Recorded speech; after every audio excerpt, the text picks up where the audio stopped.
Alors voilà, David, bon, ça y est, la partie technique, on peut dire qu'on est presque au bout, hein, il y a encore quelques Oui. petites choses, mais bon, voilà, l'essentiel est placé. Voilà, le peu qui reste, c'est des choses qu'on va devoir évidemment brancher au moment où il y a l'eau. Maintenant, tant qu'il n'y a pas d'eau, la partie technique, évidemment, ne peut pas fonctionner, hein, puisque les pompes à eau, tout ça, que ce soit les pompes de brassage, pour écumeurs, remonter, tout ça, ne peut évidemment être alimenté que dès qu'il y a de l'eau. Donc ça, c'est une première chose. Donc maintenant, ce que je propose de faire, c'est qu'on explique un petit peu par rapport à l'eau, justement. Hein, donc ce qui existe comme solution par rapport à la mise en eau. Pour moi, il existe deux solutions. Soit on prend et on a la possibilité de se procurer de l'eau de mer naturelle, c'est quelque chose que nous on propose au magasin. Donc pour les gens de la région, c'est évidemment une facilité. Pourquoi? Parce qu'elle est à bonne densité, ça c'est un point important. Il suffit de l'amener à température et automatiquement on gagne du temps sur la phase de démarrage puisqu'il ne s'agit pas d'une eau neuve. Donc ça je pense que c'est important de le préciser. Alors une parenthèse pour les gens qui s'interrogent sur le transport de l'eau. On met à disposition des jerrycans de 20 litres pour les gens qui veulent évidemment prendre de l'eau et qui n'ont pas les récipients pour la véhiculer. Donc il n'y a ni plus ni moins qu'une caution qui est demandée pour les jerrycans qui est restituée au moment où le client ramène le jerrycan, bien entendu, avec son ticket de caisse. Donc ça, c'est une solution pour le transport, pour les gens qui ne seraient pas trop éloignés et qui ont à cœur de gagner un petit peu de temps sur la phase de démarrage. Ça, c'est une option.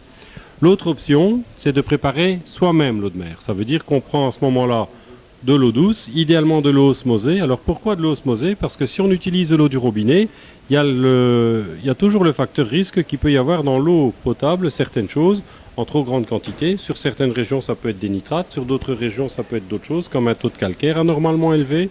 Ce qu'il faut absolument proscrire, c'est de l'eau adoucie. Donc c'est ou de l'eau osmosée. Pour celui qui n'a pas d'osmoseur, l'eau potable peut être une solution, dès lors que les paramètres, essentiellement les nitrates, pose pas de problème. Il y a quand même beaucoup de régions où on a une eau potable qui est de bonne qualité, où il n'y a pas non plus de nitrate. Donc pour ces régions-là, celui qui n'a pas d'osmoseur et qui n'a pas la possibilité de prendre de l'osmosée, c'est aussi une solution. Donc Pour le reste, il y a quand même assez d'osmoseurs ici. Bon, dans le temps, ça coûtait relativement cher un osmoseur. Maintenant, ça s'est oui, fortement démocratisé. ça a fort changé. Aujourd'hui, on a maintenant des petits osmoseurs pour une cinquantaine d'euros, un appareil qui produit jusque 250 à 300 litres en 24 heures, ce qui est largement suffisant pour la plupart des particuliers pour un aquarium de ce genre de dimension. C'est ça. Bon, facile à installer, hein. Il y a juste à... Il faut juste un robinet, une évacuation d'eau et alors un récipient pour récupérer l'eau osmosée. Absolument. Alors donc, la préparation de l'eau de mer, donc on peut toucher un mot là-dessus, hein, puisque Oui. bon, on part sur le principe de osmosée. Voilà, ça c'est la meilleure solution, qui est la solution la moins risquée. On est sûr là évidemment qu'il n'y a pas de souci. Pour donner une petite idée, il faut à peu près 1 kg de sel par tranche de 30 litres d'eau. Alors quel Ça sel? donne- Alors sel, il y a différentes solutions. Il existe beaucoup de sel sur le marché. Il y en a qui sont plus riches, d'autres moins. Alors pour répondre à ta question, il y a une question qui vient derrière, c'est ça dépend ce qu'on veut faire dans l'aquarium. Quelqu'un qui veut maintenir que des poissons n'a pas besoin d'un sel qui est aussi riche que quelqu'un qui veut maintenir des coraux qui sont plus exigeants sur la qualité d'eau et sur les éléments dont les coraux ont besoin pour former leur squelette, des choses comme ça. Je pense au calcium, au magnésium, des choses comme ça. Donc soit on fait un bac entre guillemets à poissons et là on n'a pas besoin d'un sel qui est aussi riche, soit on fait un bac récifal pour des coraux et là on va choisir un sel évidemment de meilleure qualité, en ce sens que, on ne peut pas dire que le sel moins riche est de mauvaise qualité, c'est pas juste. Ce qu'il faut dire, c'est qu'il est moins riche, évidemment, en éléments dont les coraux ont besoin. Alors est-ce qu'il y a une marque particulière ou... Oui, il y a plusieurs marques. Red Sea fait un sel qui fait deux sels différents, mais qui sont de bonne qualité. Aquamedic fait un très bon sel aussi. D&D font... Il y a maintenant Instant Océan, qui est spécifique plus poisson, et Rive Cristal, qu'on a aussi depuis très longtemps. Il y a pas mal de bons sels sur le marché aujourd'hui. Donc ici, on n'a pas prévu le sel dans le pack, hein, dans le setup qu'on a fait ici, hein. Non, ici, nous, on travaille avec de l'eau de mer naturelle pour différentes raisons. D'abord, pour nous, c'est une facilité. Ensuite, ça permet de gagner du temps pour la phase de démarrage. Je pense que ça, c'est aussi important et c'est une des raisons pour lesquelles on va choisir l'eau de mer naturelle ici. Donc, nous, on prévoit simplement un cubi, on ramène l'eau, on remplit. C'est ce qu'on fait généralement quand on réalise une installation chez le particulier. C'est-à-dire qu'on vient avec l'eau. Dès lors que, d'un point de vue logistique, évidemment, quand il s'agit de déménager quelques millilitres d'eau, c'est un peu plus compliqué à cause du poids. Mais pour des dimensions, des gabarits, des aquariums jusque 1000 litres, c'est le genre de choses qu'on fait généralement en amenant l'eau de mer nous-mêmes. Donc alors après, bon, on va continuer peut-être sur la préparation de l'eau de mer. Donc on dit 1 kg par... 1 kg par 30 litres. 1 kg par 30 litres, 300 litres ici en Ah, il l'occurrence. faut une dizaine de kilos. Il faut dizaines de kilos. Voilà. Après, comment est-ce qu'on la prépare? Parce que bon, voilà. Alors c'est simple, deux solutions. Soit on la prépare dans d'autres récipients avant de la mettre dans l'aquarium. Qu'est-ce qu'il faut pour la préparer? De l'eau bien entendu, le sel et évidemment de quoi dissoudre le sel, c'est-à-dire idéalement une pompe de brassage. Alors on peut utiliser une pompe de brassage telle que celle qu'on utilise pour brasser un aquarium. Ça fera très bien l'affaire. Donc il faut brasser évidemment pour que le sel soit bien dissous. Ça c'est une solution. L'autre solution, dans le cadre d'une nouvelle installation comme ça, les gens n'ont pas toujours la possibilité de stocker l'eau avant de la mettre dans l'aquarium. Je prends le cas de l'exemple du client qui va dire voilà, j'ai mon osmoseur, je produis mon eau moi-même, je ne sais pas la véhiculer facilement. À ce moment-là, il remplit son aquarium avec de l'eau osmosée. Une fois l'aquarium plein, il met le sel. Alors, important, c'est toujours mieux d'en mettre un peu trop peu, de vérifier. Pour ça, il faut prendre un densimètre. Il existe différents modèles, des densimètres à aiguille, des densimètres flottants, voire des réfractomètres.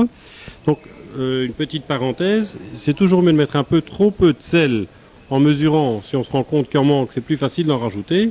Inversement, si vous en mettez de trop, il faut retirer de l'eau salée pour la remplacer par de l'eau douce. C'est ça, parce qu'il ne faut pas oublier que le sel ne va pas s'évaporer. Voilà. Alors, un autre facteur qui est important pour la partie de l'eau, l'intérêt qu'il pourrait y avoir quant à préparer l'eau dans un autre récipient avant de la mettre dans l'aquarium, c'est quand on prépare de l'eau de mer soi-même, avec du sel donc, on a toujours une partie, une sorte de ce qu'on appelle une précipitation des carbonates, du calcium, des choses comme ça qui viennent se déposer. Alors c'est pas un gros problème, mais on a ce genre de choses qui se déposent sur la cuve, qui peuvent se déposer sur les pompes, tout ça. Donc évidemment que ça se nettoie, mais c'est plus facile s'il ne faut pas nettoyer. Donc là, l'intérêt de la préparer dans d'autres récipients avant de la mettre dedans, quand c'est possible.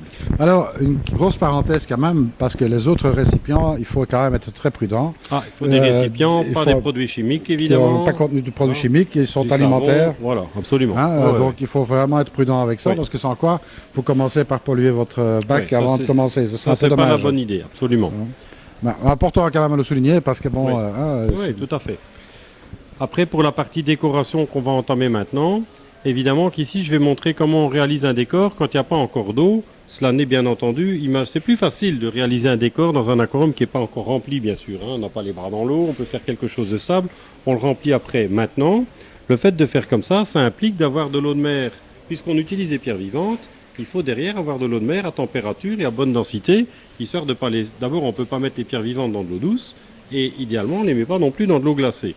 Donc ça veut dire que celui qui veut réaliser le décor, comme on va le faire aujourd'hui, dans un bac qui n'est pas encore en eau, il faut évidemment qu'il ait l'eau de mer prête à température pour dès que son décor réalisé, il puisse remplir l'aquarium qu'on va faire maintenant. Absolument. Celui qui n'a pas l'eau à température ou à densité, là il doit faire autrement, il doit dissoudre le sel, ramener le volume à bonne température, et une fois que ça c'est fait, seulement il peut introduire ses pierres vivantes. C'est ça. Donc c'est important à noter tout ça, il faut faire les choses dans le bon ordre, on va dire. Ah oui, il ne s'agit pas de mettre les pierres vivantes dans de l'eau douce, elles vont apprécier moyennement. Alors bon, pierres vivantes, on en a ici quelques-unes derrière. Bon, je vous montre qu'est-ce que c'est une pierre vivante.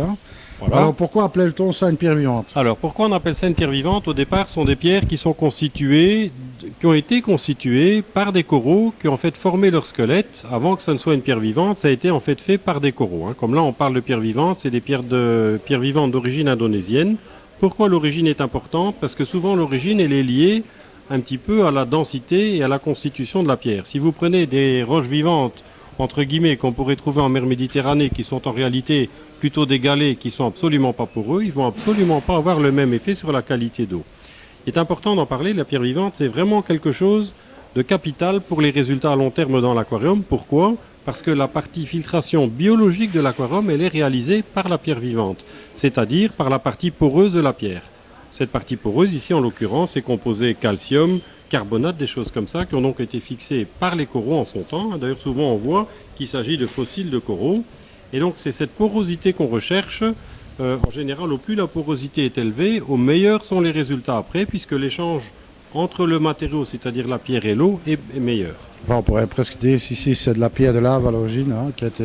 Oui, là c'est pas le cas du tout, ça n'a absolument rien de lave, c'est pas volcanique, donc c'est bien une base calcaire. On voit bien ici, si on regarde, on voit même un peu la forme souvent du squelette d'un corail en dessous, donc c'est pas du tout volcanique, c'est beaucoup plus poreux et c'est bien quelque chose qui a été constitué en son temps par du carbonate, du calcium, du magnésium, en fait ce que les coraux ont eu besoin pour former leur squelette. Alors bon, quantité de pierres vivantes par rapport au volume d'un bac. Alors, on a pour habitude de dire qu'il faut essayer d'avoir un équilibre de l'ordre de 10% par rapport au volume d'eau. Là, on parle d'un aquarium d'à peu près 300 litres brut. On est évidemment un peu moins en net puisqu'on a le bord d'air ici. Après, on aura malgré tout un peu de sable.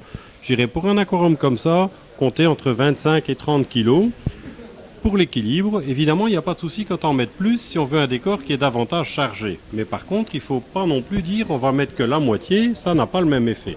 Donc c'est important d'avoir suffisamment de roches vivantes dans l'aquarium parce que c'est vraiment, avec l'écumeur, la filtration de l'aquarium, elle est réalisée par les pierres et l'écumeur, c'est important de le préciser, de le souligner. C'est ça, donc on va dire, bon voilà, rôle de ces pierres vivantes, bien sûr le décor, puisque ça va être le support des coraux, absolument. Mais un rôle beaucoup plus important qui est la filtration biologique. Absolument, filtration biologique. Et comme c'est pour eux, on a aussi des micro-organismes qui vont se développer là-dessus, mais pas seulement des bactéries, aussi certaines autres petites bestioles un peu plus grandes, des petits crustacés, des choses comme ça, qui apportent aussi quelque part une base nutritive pour certains poissons. Alors, quand ça part du magasin ici, quelle est la durée de vie de ces roches? On a pour habitude de dire, pour le transport, elles doivent être idéalement maintenues à peu près à température. C'est pas que ça craigne un écart de quelques degrés, mais évidemment, il ne s'agit pas de les mettre au congélateur non plus. Donc, température, maintenir l'humidité, ça voyage toujours sans eau, maintenu humide mais sans eau. Et une fois qu'elles sont bien conditionnées, on a pour tendance à dire que ça peut aller jusqu'à 48 heures sans souci. Ok. Donc, enfin, on ne peut pas laisser une semaine avant de faire le bac. C'est pas une bonne idée de les laisser une semaine, sinon évidemment une partie de la microfaune qui s'y trouve, elle aura disparu. Donc, il s'agit de préparer le bac, de tout mettre en eau, d'avoir son eau, de la mettre en température, et le lendemain, on peut commencer avec les pierres tout à vivantes. fait. Ça, c'est important. Qu'est-ce qu'on peut encore dire sur les pierres vivantes? Il en existe évidemment beaucoup de différents types, beaucoup d'origines. On en voit sur le marché de mer Rouge, il y a beaucoup d'origines, on ne va pas parler de toutes les origines. Actuellement, sur le marché, je dirais qu'on a différents types de pierres. On a de la pierre de Méditerranée qui est, à mon avis, moins bien parce que beaucoup plus dense. Et même si elle peut sembler plus économique à l'achat, en réalité, ce n'est pas le cas du tout puisque comme elle est plus dense, il en faut beaucoup plus en poids.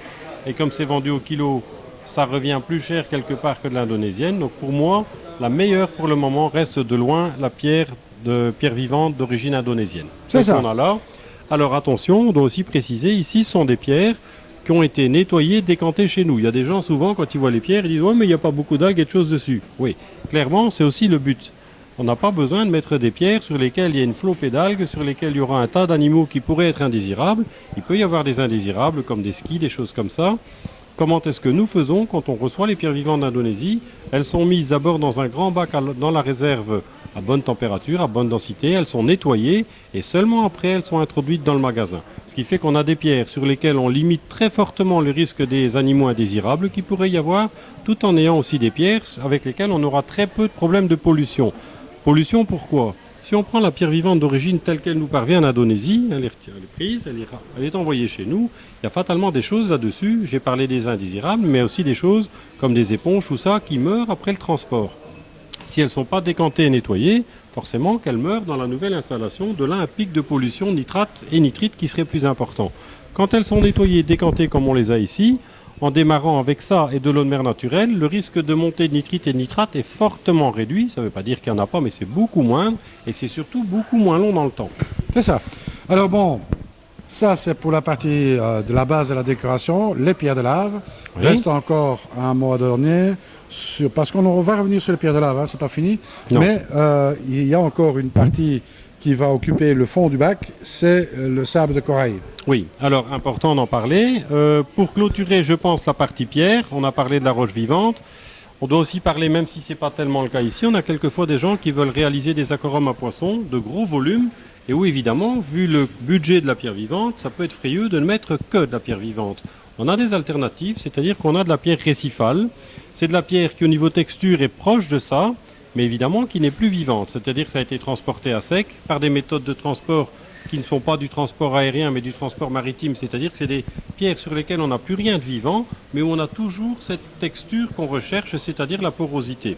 Alors ça existe en branchu, ça existe en plat, il y a différentes formes en pierre, ce qu'on appelle nous de la pierre récifale, qui est donc bien de la pierre récifale, mais entre guillemets fossilisée, plus vivante.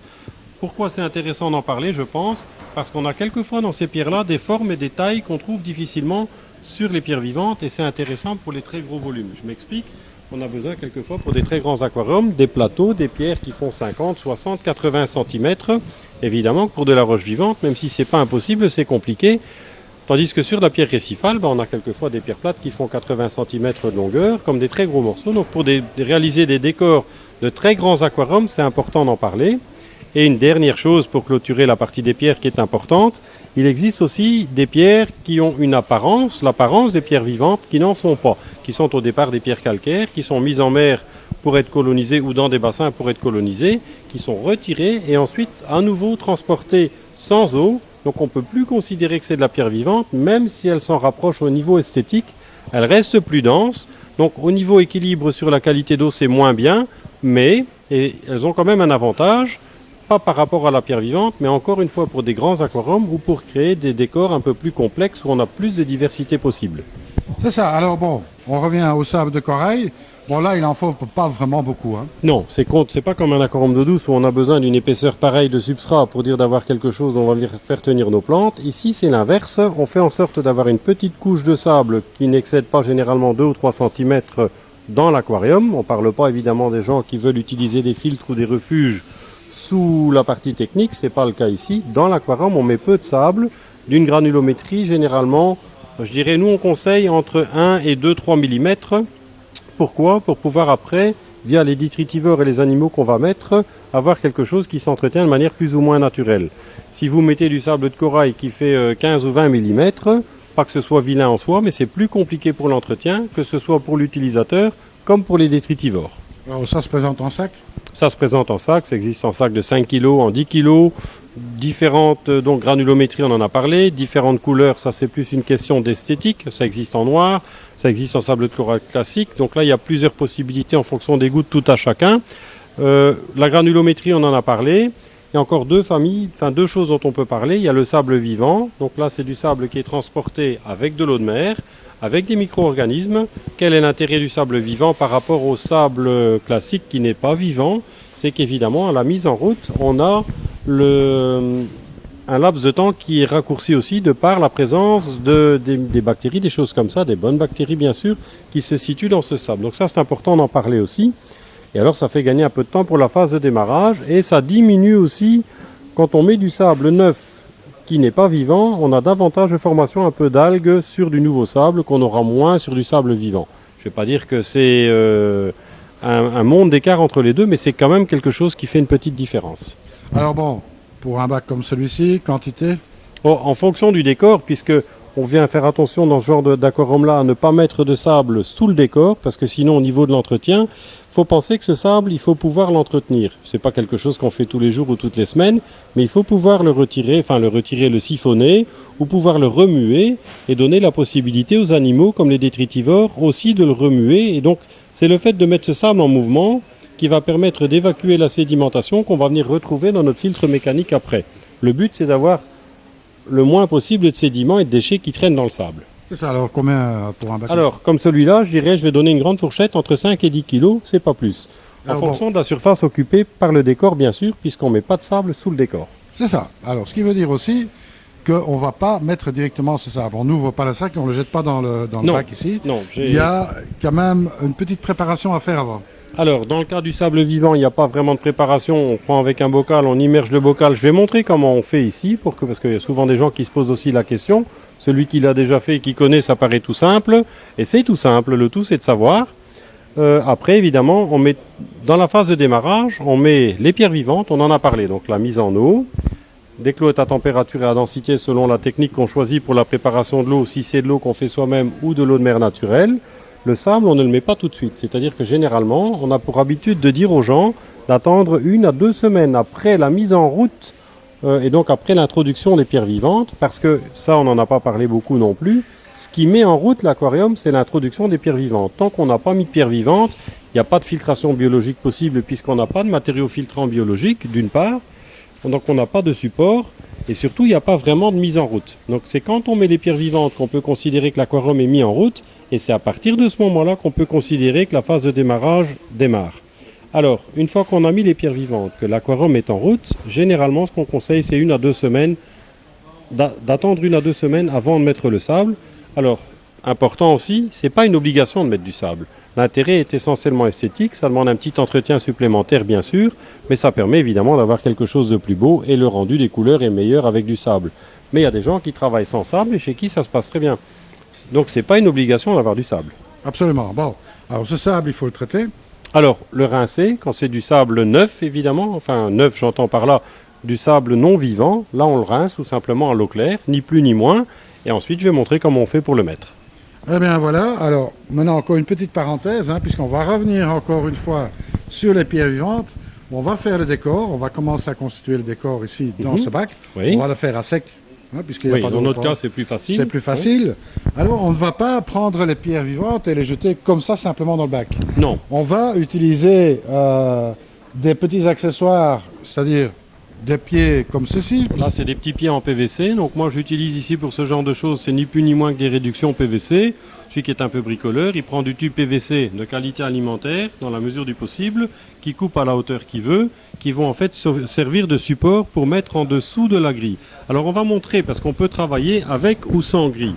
Quel est l'intérêt de travailler avec une grille sur laquelle on va poser nos pierres et notre décor? C'est bien entendu une meilleure respiration des pierres et donc moins de sédimentation qui a tendance à se former à moyen ou à long terme sous les pierres. Donc ça permet de limiter fortement la sédimentation et ça permet surtout quand sédimentation il y a, parce que c'est pas parce qu'il y a une grille qu'on n'aura jamais un peu de sédimentation en dessous, mais ça permet de l'entretenir plus facilement, c'est-à-dire qu'on peut très bien imaginer d'une fois prendre une pompe de brassage, aller souffler sous la grille, les sédiments sont partis. Quand c'est plein de pierres et qu'il y a du sable aussi, forcément que ça devient beaucoup plus difficile. Absolument. Donc voilà, je crois qu'on a tout dit comme introduction. Ici, en l'occurrence, on rappelle, on a de l'eau de mer qui est prête, on a les pierres vivantes qui sont prêtes, Oui. on a les grilles, les supports, Il n'y a plus qu'à. il n'y a plus qu'à. Restez avec nous, on va aller voir comment on fait le il n'y a plus qu'à.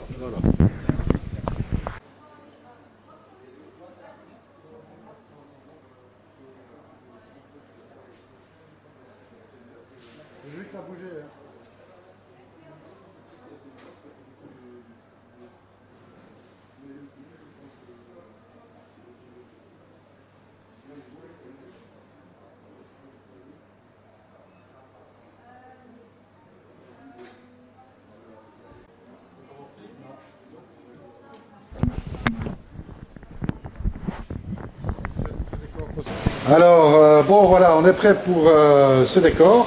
Voilà. On va faire un décor classique, on va dire comme ça. Oui, on va essayer de faire quelque chose d'un peu aéré, pas trop lourd. Qu'est-ce qu'il faut dire au niveau du décor? C'est important d'en parler maintenant, on peut en reparler après aussi. C'est de ne pas aller trop près des vitres, toutes les vitres apparentes, en somme, pour garder évidemment bien de la place pour permettre de l'entretien. Ça, c'est important.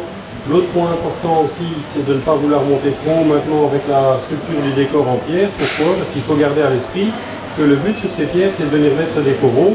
Et ces coraux, évidemment, même si on les met petits, vont grandir. On ne doit pas tout de suite se retrouver avec le problème de dire voilà, le corail il a poussé de 3 cm, il est déjà pratiquement au niveau d'eau. Donc bien tenir à l'esprit, on doit garder cet équilibre entre la quantité de pierre et le volume d'eau. Mais on ne doit pas monter trop haut et il ne faut pas nécessairement mettre un gros bloc de pierre et essayer de faire quelque chose avec de la fastuosité, ça fait plus naturel et c'est aussi plus joli quand on voit les poissons, ça leur fait aussi plus de cachette. Alors on va y aller. Donc maintenant tu as déjà posé la grille dans le fond du bac. Voilà, j'ai posé la petite grille effectivement dans le fond du bac, donc maintenant on va commencer. Voilà, pas grand chose à dire, on va te laisser faire, on va regarder s'il y a un commentaire, tu m'appelles. Voilà.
On va quand même essayer de trouver une certaine stabilité au niveau des roches. Hein. Il ne faut pas non plus que ce soit un montage branlant, on va dire. Oui, c'est important évidemment que ce soit stable, ça c'est très important.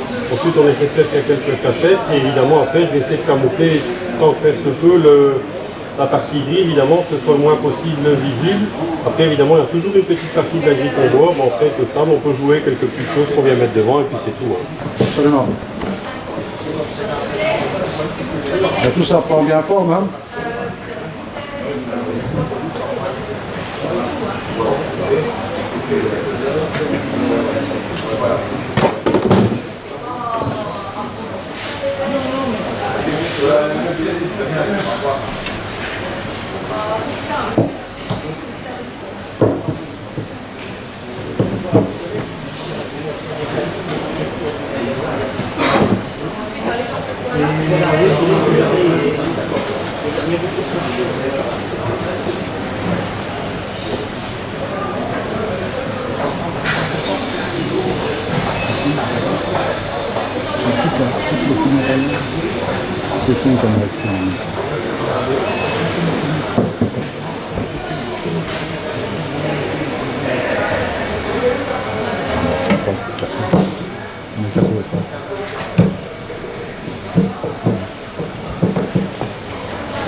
Voilà.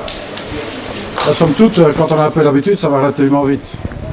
Oui, ça va effectivement assez vite. Je ne vais pas dire que c'est quelque chose qui prenne beaucoup de temps. Ce qui est important de dire, donc, comme vous avez pu le voir, j'ai volontairement pas choisi des trop petites pierres. C'est très difficile de faire un beau décor avec des toutes petites pierres. Il faut un peu de petites pierres, bien sûr, comme là. En l'occurrence, j'aurais dû prévoir quelques petites pierres. On va encore le faire pour habiller la partie avant de la grille. Le but, c'est quand même que ce soit le moins visible possible. Après, des pierres de bonne taille, quelque chose qui permet de réaliser un décor stable, parce qu'évidemment, comme on l'a dit tout à l'heure, ce qui est important, c'est de pouvoir après venir avoir un bon support pour venir mettre les coraux qu'on va venir coller et qui doivent pouvoir se développer. Donc on remarquera que la hauteur du décor, elle est évidemment pas très élevée par rapport à la hauteur totale de la colonne, mais il faut garder en vue que les coraux qu'on va rajouter, ils ont d'abord souvent un support en pierre, et ensuite il y a le corail qui se développe, qui doit aussi avoir un peu de place. Donc j'ai essayé de faire en sorte, ici on a la possibilité d'avoir une zone où il y a pas mal de sable, ce qui peut être intéressant pour qu'on mette des blennies, des choses comme ça, pour justement les animaux qui ont besoin d'une zone de sable.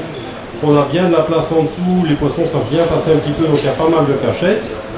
Et c'est un décor sur lequel on sait mettre pas mal de choses au niveau courant, ça c'est important. Alors bon voilà, on va juste complémenter ça maintenant avec un tout petit peu de petites pierres. Voilà, quelques petites pierres simplement pour camoufler l'avant de la grille. Et une fois que ça c'est fait, je pense qu'on peut commencer le remplissage. Si tu connais pas. Alors voilà, nous voilà prêts pour le remplissage. Hein, donc, Oui. Bon, pas de précautions particulières à prendre. Hein. Oh, ici, non, si, quelques petites précautions, des erreurs de jeunesse qu'on pourrait faire au départ. Comme on a pris appui sur l'aquarium et sur le meuble pour faire le décor, des choses comme ça, c'est important maintenant, avant de mettre l'autre, bien vérifier que l'aquarium est bien aligné sur son support et que le meuble, lui non plus, n'a pas bougé. Parce que comme on prend appui dessus pour faire le décor, c'est à ce moment-là qu'on a l'aquarium qui se déplace un peu par rapport au meuble. Si on ne fait pas attention maintenant qu'on le remplit, si on veut le bouger de retour, il faut le vider et recommencer. Ou bien alors il faut manger beaucoup d'épinards pour pouvoir le déplacer. Non, ça va pas aller ça, c'est Non, pas ça. une bonne idée.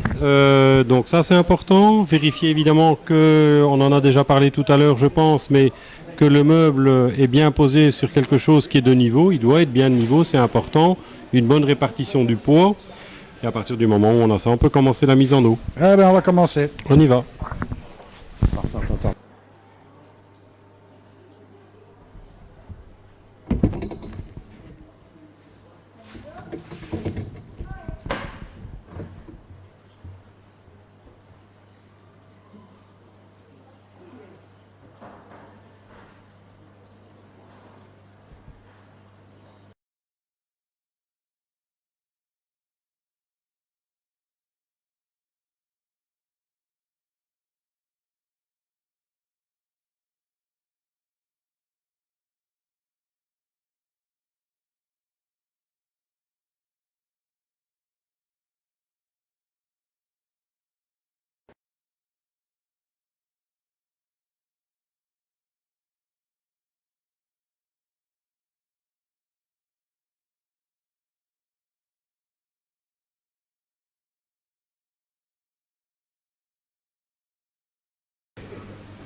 Alors ici, on va commencer à faire les branchements électriques tout doucement. Alors, qu'est-ce que tu branches en priorité là? Bah, pour le moment, encore rien. Là, je suis en train de regarder pour préparer. En fait, maintenant, je vais laisser l'aquarium se remplir. Quand il sera plein, l'eau va commencer à déborder pour arriver dans la décantation. Une fois que j'aurai de l'eau dans la décantation, je vais pouvoir brancher la pompe de l'écumeur. Et dès que l'eau aura débordé sur la paroi qui permet d'amener l'eau vers la pompe de remontée, dès que celle-ci est sous eau, à ce moment-là, je vais brancher celle-là aussi. C'est-à-dire que je vais avoir déjà ma filtration mécanique qui va marcher, mon écumeur et ma pompe de remontée. Alors ici, pendant que ça se remplit, évidemment, l'eau s'est troublée, c'est tout à fait normal. Hein. Oui, là, évidemment, avec les pierres, tout ça, ça s'éclaircit très vite. Hein. Une fois que le système tourne, ça va très très vite. En quelques heures, elle est éclaircie. C'est ça. Donc on attend maintenant que tout se remplisse avant de brancher. Hein. Voilà. Tant qu'il n'y a pas d'eau, on ne branche rien du tout. Et dès qu'on aura mis l'eau, on pourra y aller. Donc ce que je vais faire maintenant, je vais déjà voir ce que je peux préparer parce que je vais avoir besoin d'une multiprise supplémentaire pour pouvoir brancher tous les appareils qu'on a prévus. Donc je vais aller la chercher parce que sinon tout à l'heure je vais être... On arrive au débordement, hein. Ça commence à déborder vers en bas. Voilà, c'est là qu'il va falloir tout doucement contrôler s'il n'y a pas de fuite au niveau bas. Je vois que tu as des doutes sur mon montage. On va voir tout de suite. J'ai peut-être pas de doute, mais bon, il est toujours préférable de contrôler. Vaut mieux un petit contrôle que de gros dégâts. Et puis quelquefois au niveau de la vanne, il y a les deux embouts. Bon, c'est des joints, donc quelquefois il faut resserrer un peu, c'est possible. Hein, on va voir tout de suite. Je rappelle ce que j'ai dit tout à l'heure. Pour le démarrage, la vanne reste en position ouverte complète. Hein. À préciser, vraiment très important. En ce qui concerne les joints, il ne faut surtout pas les fumer, c'est pas fait pour. Ça, chez nous, on ne fait pas. Voilà, ça déborde, là, ça commence à arriver en bas. Voilà, donc évidemment que maintenant, ça fait un peu plus de bruit que la normale. Logique, puisqu'il n'y a pas encore d'eau en bas.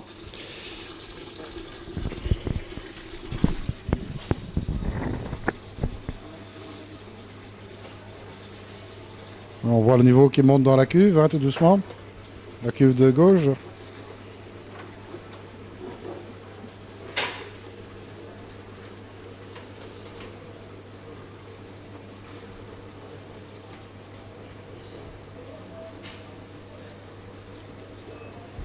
Donc là, on remarquera, je viens de brancher la pompe de l'écumeur. Pourquoi je l'ai branché? Une raison toute simple, le niveau d'eau va maintenant monter ici. S'il n'y a pas d'eau du tout dedans, qu'est-ce qui va se passer? Il va se mettre à flotter. Donc l'essentiel est de bien avoir une bonne surveillance au niveau, dès que ça commence à déborder, je veux dire, dans les cuves du dessous. Voilà, tout à fait.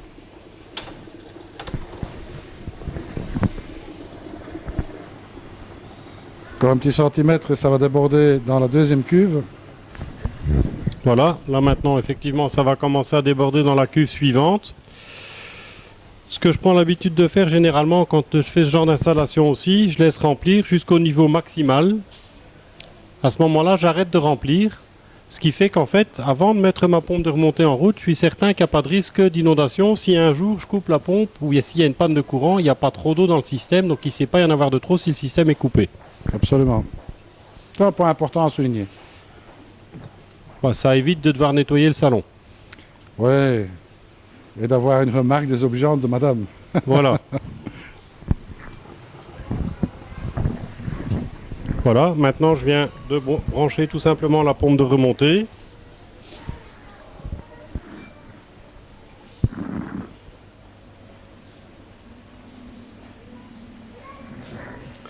Alors là, Voilà, je fais ça maintenant peut tout voir. simplement pour qu'on voit qu'évidemment le tuyau de remontée, donc le débit qui arrive bien. Là, j'ai un niveau d'eau de fonctionnement qui est maintenant suffisant, donc je vais arrêter le remplissage.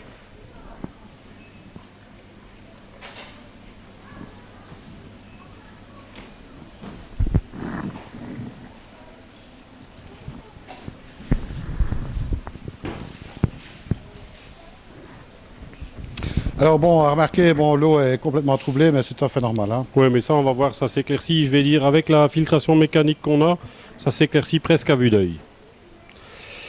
Donc voilà, la pompe de remontée tourne, la tuyauterie de descente, ça se passe correctement. Maintenant, ce que je vais faire, je vais remettre le niveau du rejet d'eau juste en dessous du niveau d'eau pour éviter d'abord le bruit, tel que c'est maintenant, c'est évidemment plus bruyant puisqu'il y a beaucoup de mouvements d'eau en surface. Ensuite, on a trop de projection d'eau ici, ce qui va avoir tendance à faire sortir un petit peu d'eau. C'est pas le but recherché non plus. Donc c'est bien fait, c'est réglable. On vient, voilà, juste en dessous du niveau d'eau. Ça, c'est l'idéal. C'est pas perturbant au niveau du bruit, on l'entend plus du tout à ce niveau-là. Maintenant, là où on va pouvoir travailler sur le bruit qui reste pour le moment, c'est sur la vanne qui est en dessous. En freinant le passage de l'eau, qu'est-ce qu'on va faire? On va forcer l'eau à monter dans la colonne de débordement et donc on va diminuer la hauteur de la chute d'eau. On peut voir ça. On y va.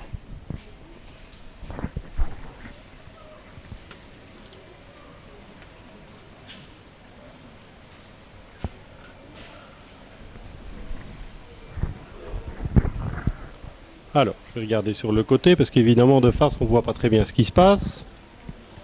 Voilà, on voit tout doucement que le niveau d'eau est occupé de monter dans la colonne. Alors, même si on viendrait à fermer de trop, c'est rien arrivé de grave. L'eau va passer directement en bypass sur le côté par le débordement de sécurité.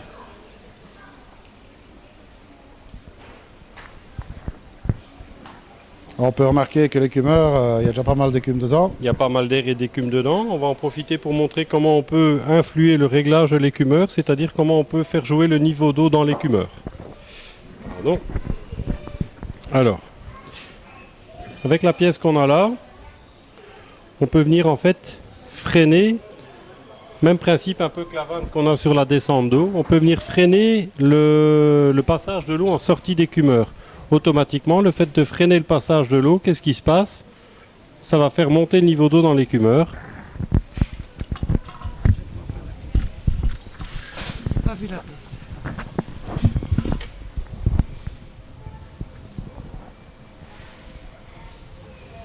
Alors, ce qui est important de préciser aussi, un écumeur neuf, souvent avec de l'eau neuve, il n'écume pas de la même manière. C'est-à-dire que l'adhérence de l'eau et des bulles et des microbules sur le plastique n'est pas la même sur du plastique neuf. Il faut compter généralement 24 heures à 48 heures avant d'avoir un rendement d'un écumeur qui est correct et normal. Donc là, le système, on voit que maintenant la filtration mécanique se passe bien par le filtre à poche. L'eau remonte convenablement. On n'a pratiquement plus aucun bruit. Donc ça, c'est un deuxième point important. L'écumeur, il tourne comme il doit. Donc on va le laisser maintenant. Évidemment que le niveau doit encore ici un peu monter. Donc là, on peut peut-être jouer sur la molette, hein, qui est Voilà, sous le c'est flanc. ça. C'est le seul réglage qu'on a vraiment sur ce genre d'écumeur. C'est en fait de régler le niveau d'eau dans l'écumeur en laissant la totalité de l'air qui peut être aspiré arriver dans le corps de l'écumeur. On voit ici la molette avec la petite flèche, hein.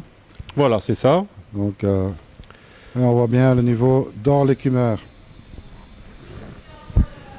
Donc là, voilà, je peux dire qu'au niveau technique en dessous, ce qui doit marcher maintenant tout de suite fonctionne.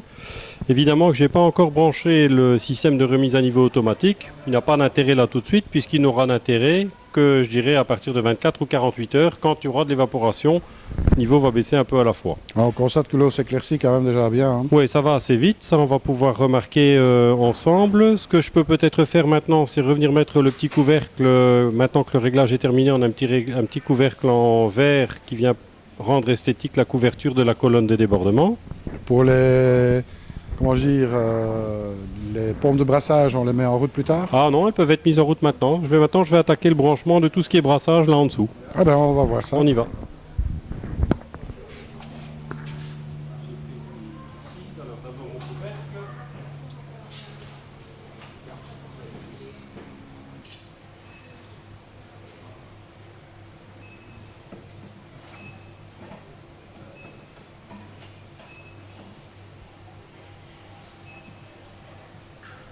Voilà, c'est nickel.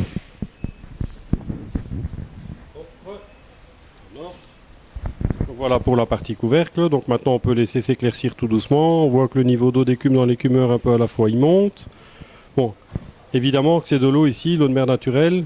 Une petite parenthèse, elle est évidemment filtrée avant d'arriver chez nous, ce qui fait qu'automatiquement énormément à écumer au départ il n'y a pas non plus. C'est pas comme si c'était un aquarium chargé avec des animaux, tout ça.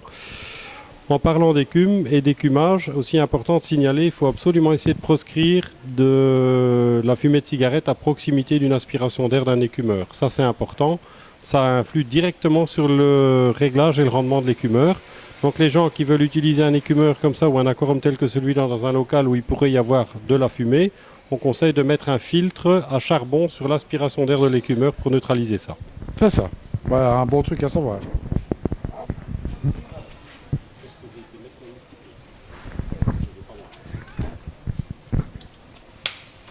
Donc là, on va commencer à finaliser les branchements. Donc le but ici est maintenant de remettre les pompes de brassage en fonction.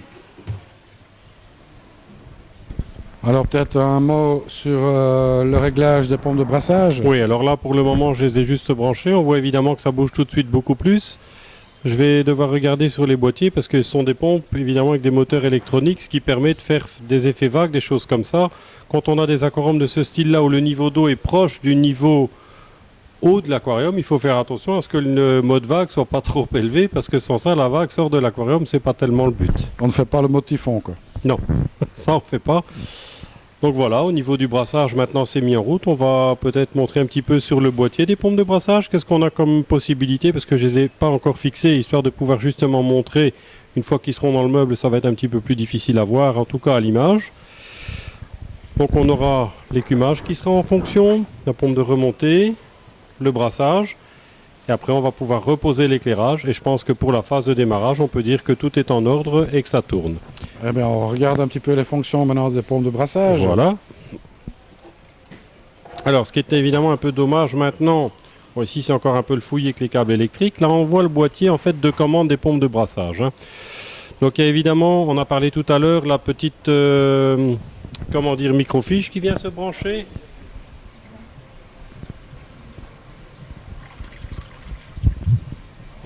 Maintenant, j'ai rebranché, ça n'aura pas encore vraiment d'impact. Pourquoi? Parce que l'éclairage ne fonctionne pas encore. Donc forcément, qui ne sait pas encore détecter le mode jour, mode nuit. Qu'est-ce qu'on a comme possibilité? Alors, une première chose toute simple, on va commencer par celui-là. Ça, c'est quelque chose qui met, voilà, je vais l'appuyer dessus, c'est quelque chose qui permet en fait de mettre la pompe en mode réduit quand on donne à manger, pour diminuer le brassage à ce moment-là. Donc ça, c'est un point.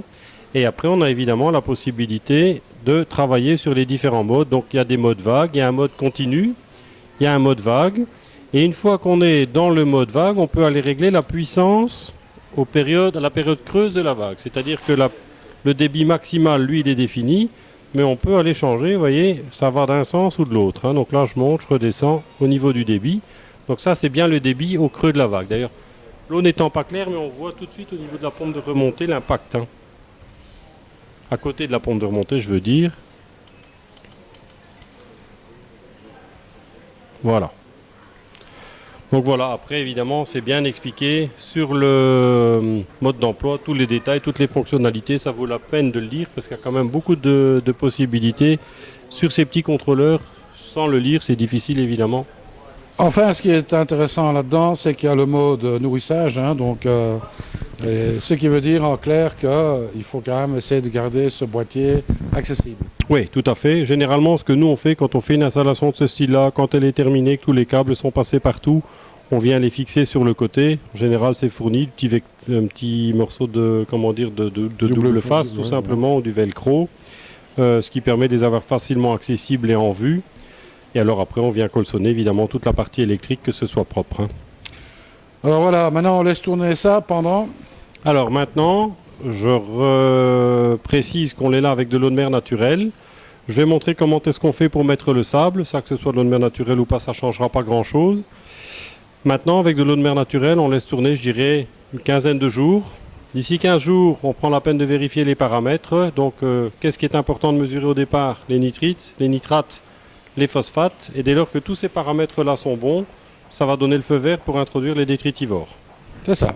Alors, pour introduire le sable de corail, je suppose qu'on coupe les pompes de brassage. Non, on peut laisser tourner. Il n'y a pas d'inconvénient à laisser tourner les pompes de brassage. C'est rien arrivé. Eh bien, on va regarder comment tu fais. On y va.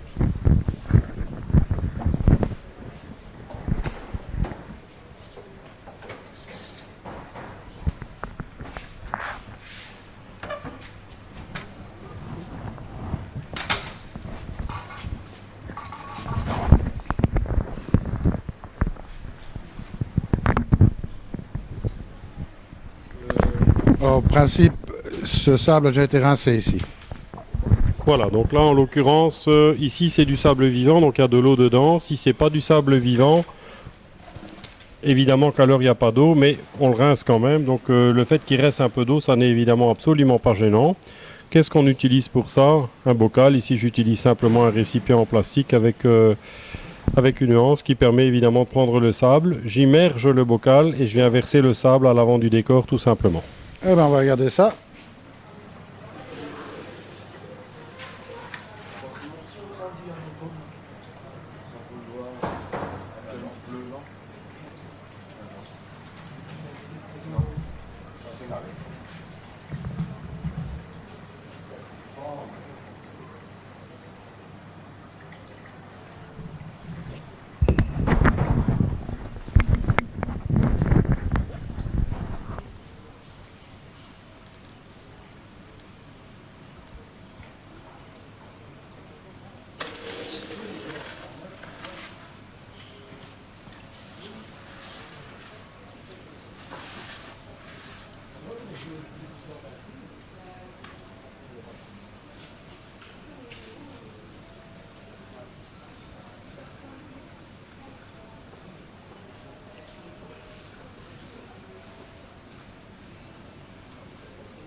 Voilà, le sable, ça donne une touche nettement plus claire. Hein, C'est tout de suite évidemment plus joli, ça finit. Maintenant, il faut quand même préciser, on ne conseille pas, on en a parlé tout à l'heure, de mettre le sable tout de suite.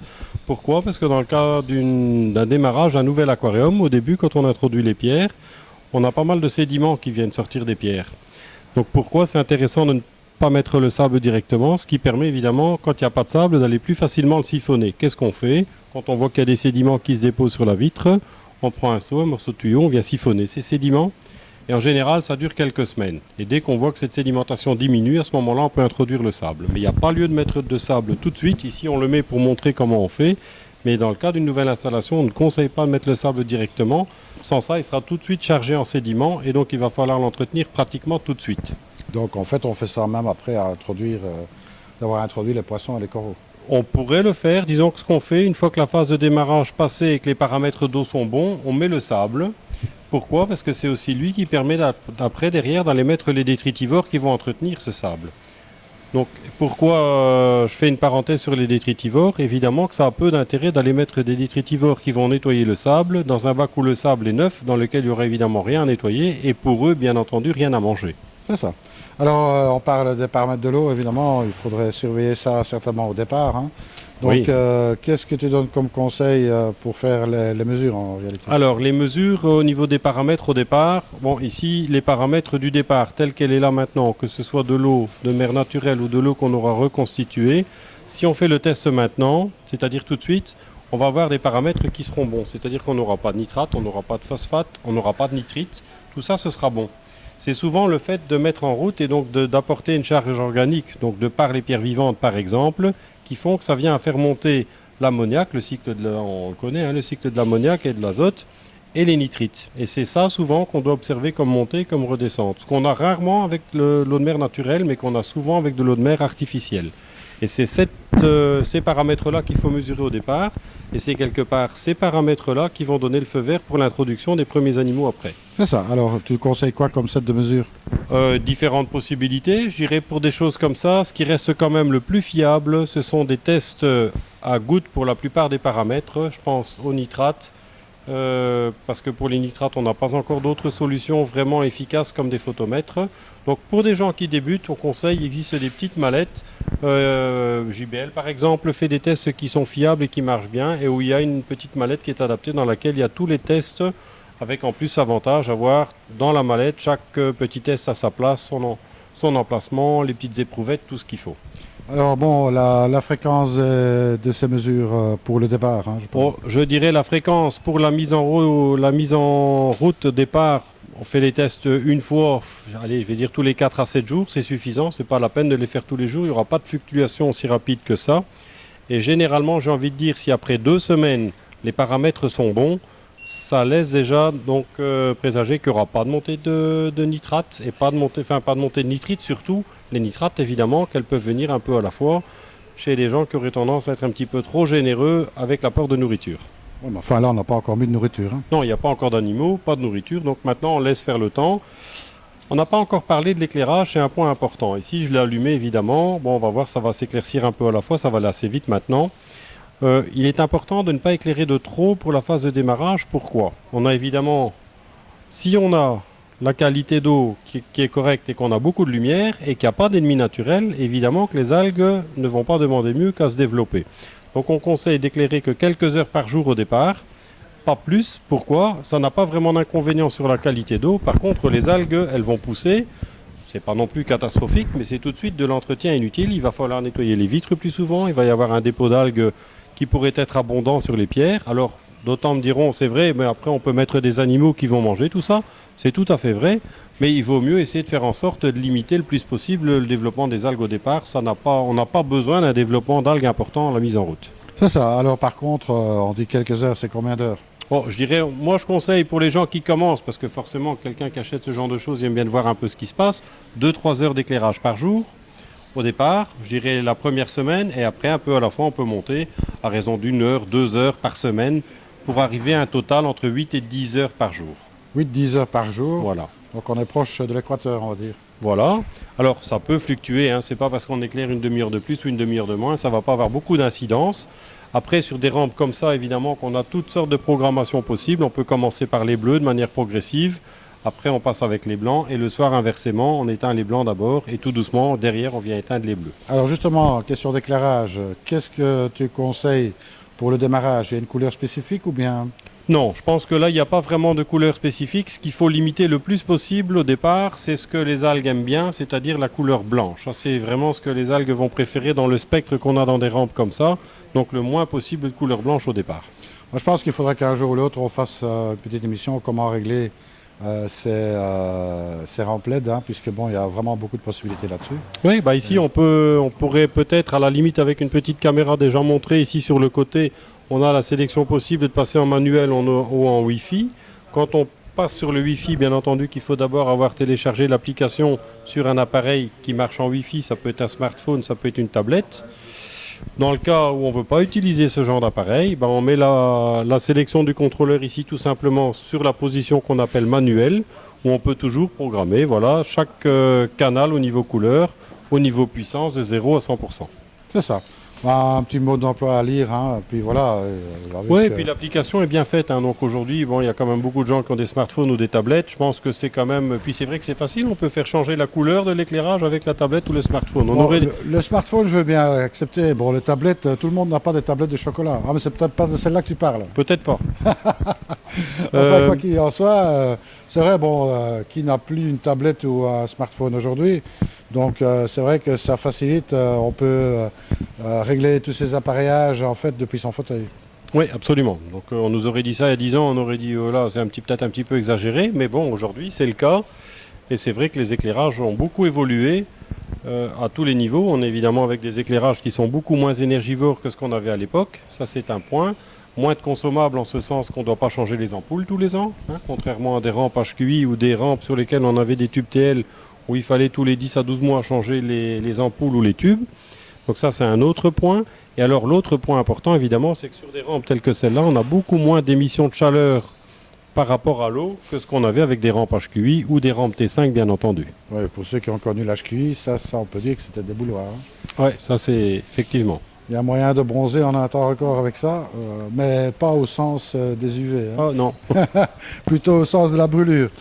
Alors bon, maintenant on va laisser bien gentiment reposer ce bac, de le laisser prendre vie, hein, à son aise. Voilà. Alors bon, il reste à introduire évidemment les poissons et les coraux. On va commencer d'abord par les coraux.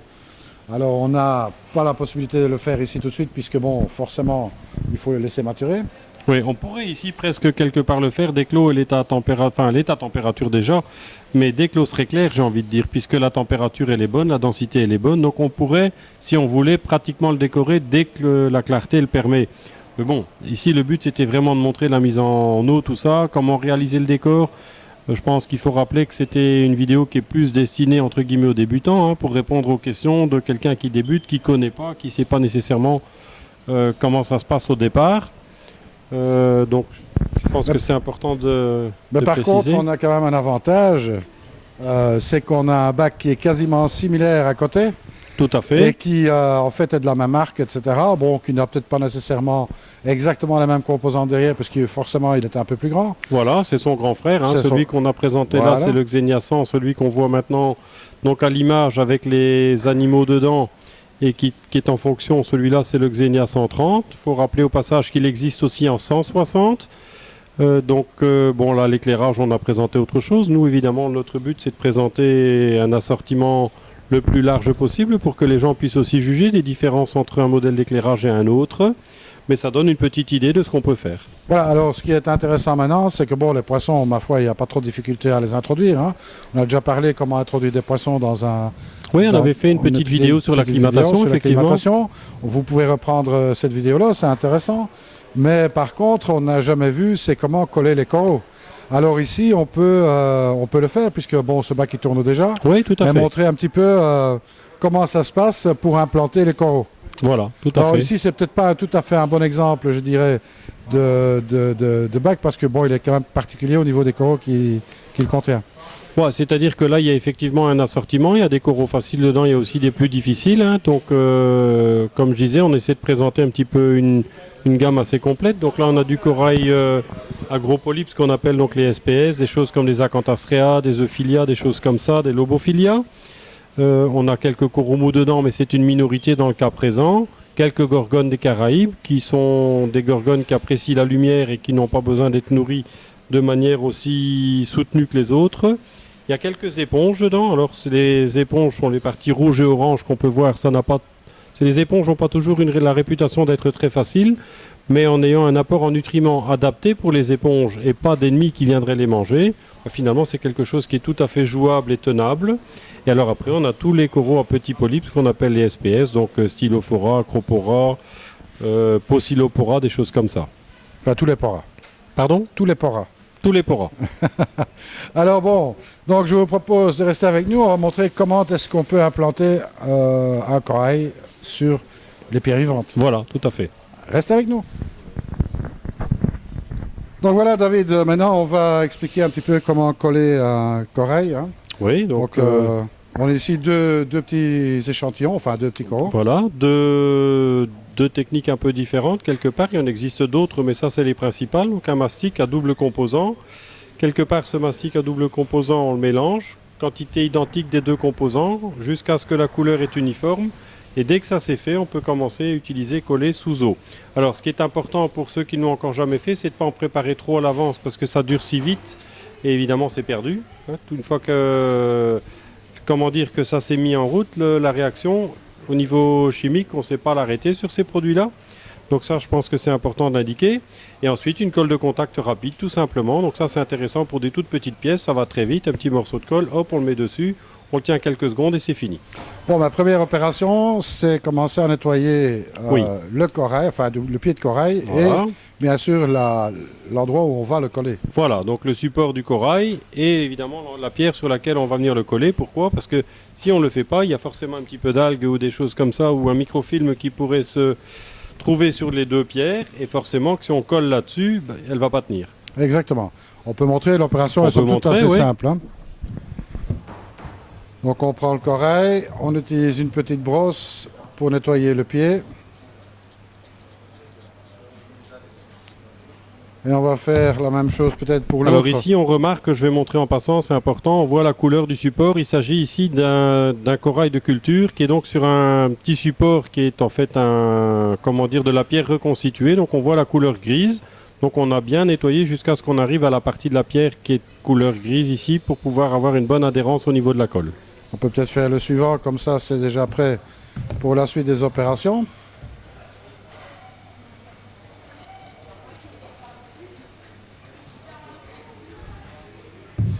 Et bon, maintenant il va falloir nettoyer aussi la partie là où on va les coller en fait.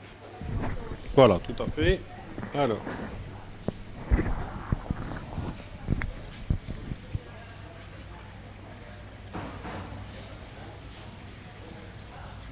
On voit bien les particules qui se dégagent de la pierre. Hein.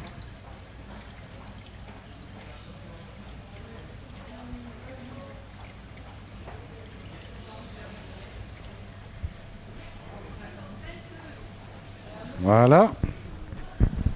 voilà pour la partie nettoyage.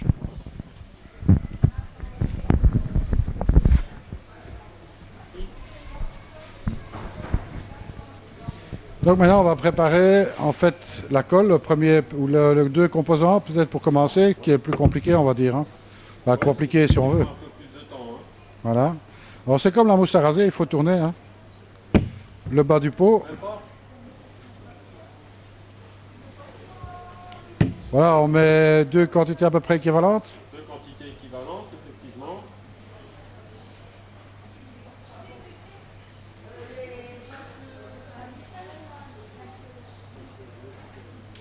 Voilà, on remarque que la couleur est à peu près uniforme. Et donc dès que la couleur est uniforme, on peut y aller. Là, on a allé quelques minutes, mais dans 5 minutes, c'est trop tard. Alors on y va tout de suite. Pour la première pièce. Voilà.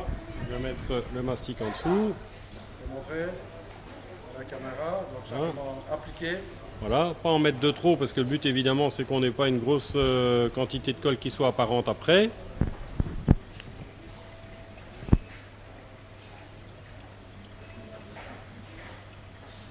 Et voilà, le tour est joué. Voilà, là en l'occurrence le tour est joué. Alors, qu'est-ce qui est important? Évidemment de mettre, ça on n'en a pas encore beaucoup parlé, les coraux, il faut faire attention quand on met des choses qui ne sont pas de la même famille à proximité l'une de l'autre, qu'est-ce qui se passe? Ils s'agressent l'un l'autre et ils se brûlent l'un l'autre. Donc il faut faire attention qu'on a toujours de la place entre les deux, comme là, c'est bien, mais évidemment, il ne faudra pas attendre très longtemps quand ils seront tous les deux bien grandis pour rebouturer, parce que sinon, ce qui va se passer, c'est que l'un brûlera l'autre. Il y en a toujours un des deux qui est plus agressif et plus urticant que son voisin. Absolument. Donc ça, on pourra peut-être un jour faire une émission spéciale là-dessus. Et puis, bon, maintenant, on va préparer le deuxième avec l'autre procédé de colle. Voilà.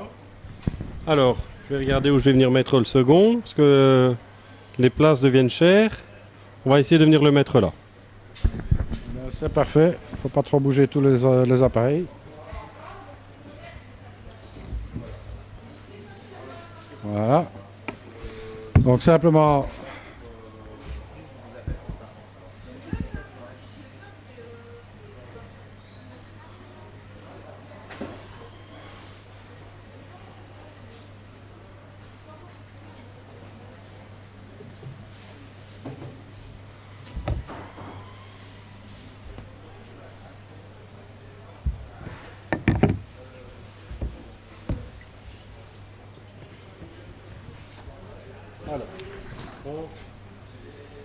Bon, c'est comme une petite gélatine en fait. Hein. Ouais, tout à fait. Voilà.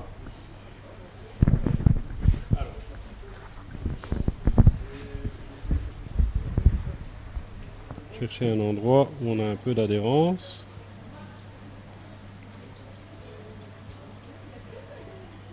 Ce qui n'est pas toujours évident parce qu'on n'a pas toujours la même forme évidemment de la pierre en dessous que le support qu'on veut venir mettre. Là en l'occurrence, voilà.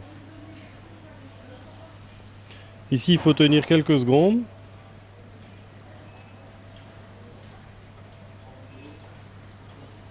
Et voilà.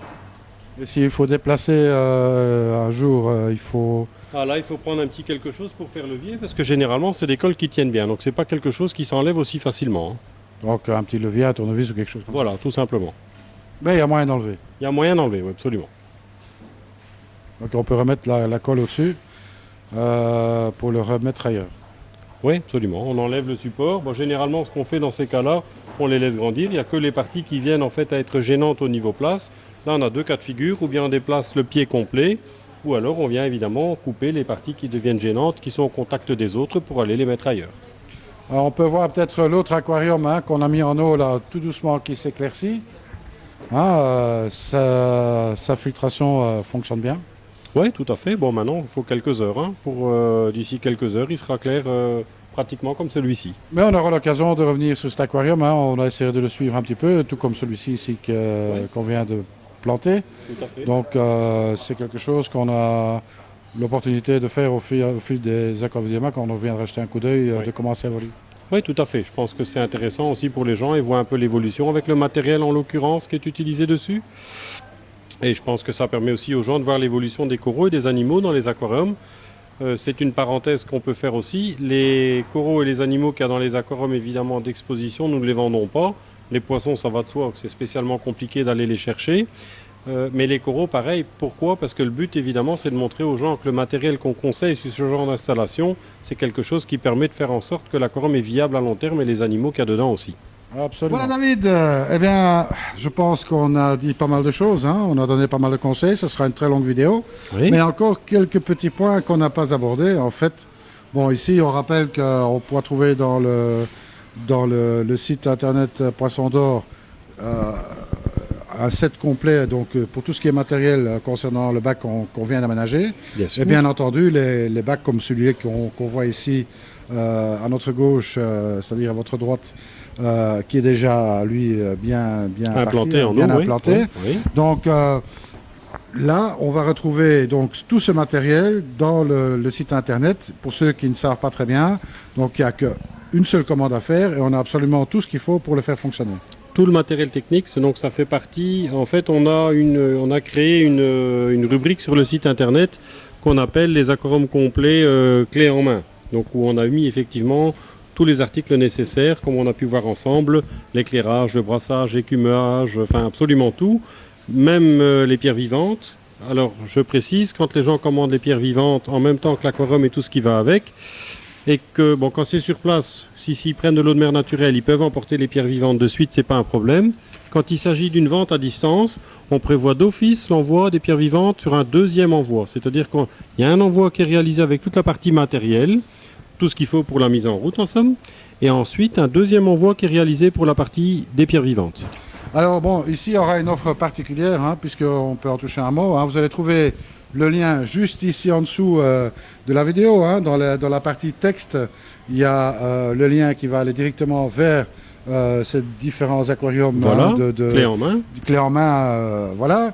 Et là, il y a une offre spéciale puisqu'on part sur le fait que le sable de corail et les pierres vivantes sont donnés en cadeau, on va dire. Voilà, en fait, on fait toujours quelque chose sous forme de bon cadeau. Pour la plupart des modèles qu'on propose, c'est bien indiqué.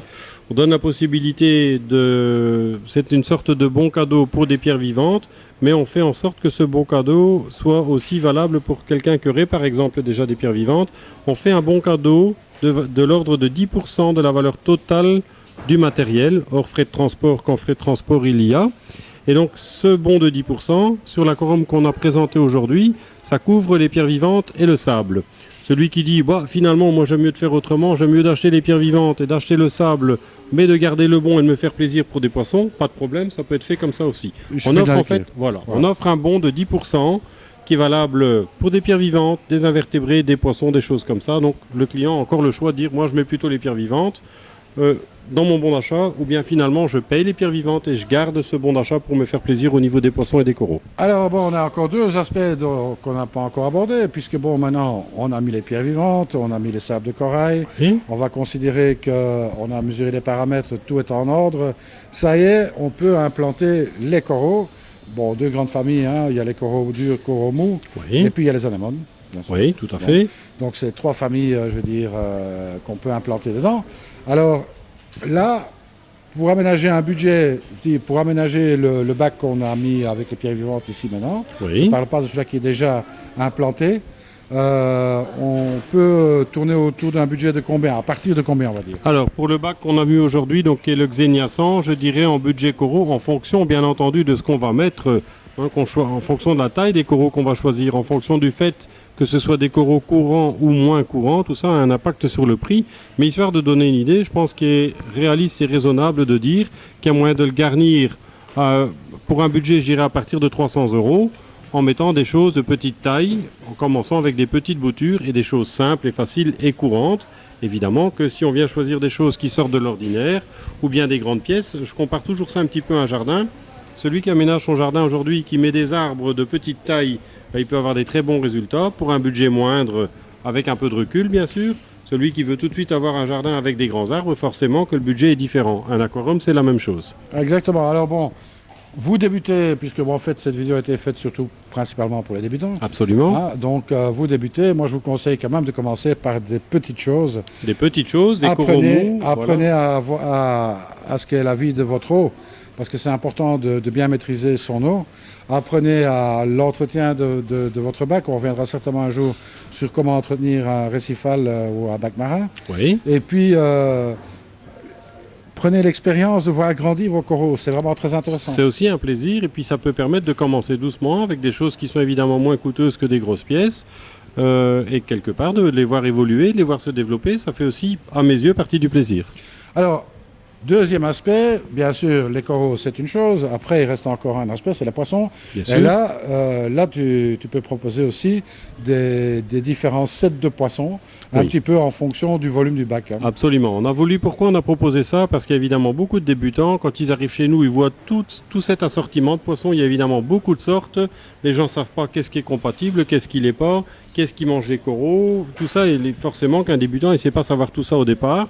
Donc qu'est-ce qu'on a voulu faire? Essayer de proposer des choses, donc des ensembles de poissons qui sont compatibles entre eux d'une part, qu'on peut aussi mettre avec des coraux donc qui ne vont pas faire de dégâts d'autre part, pour un budget avantageux pour l'ensemble. Donc on a proposé ça aussi les gens vont trouver sur le site, en fonction de chaque aquarium, de différents volumes, où on propose une population définie, où on essaie de mettre des choses aussi, des animaux que j'appellerais utilitaires, des mangeurs d'algues, des poissons qui entretiennent un peu le sable, et évidemment dans le but aussi d'essayer d'avoir un équilibre, quelque chose de bien, que ce soit au niveau harmonie des poissons et des couleurs. C'est ça.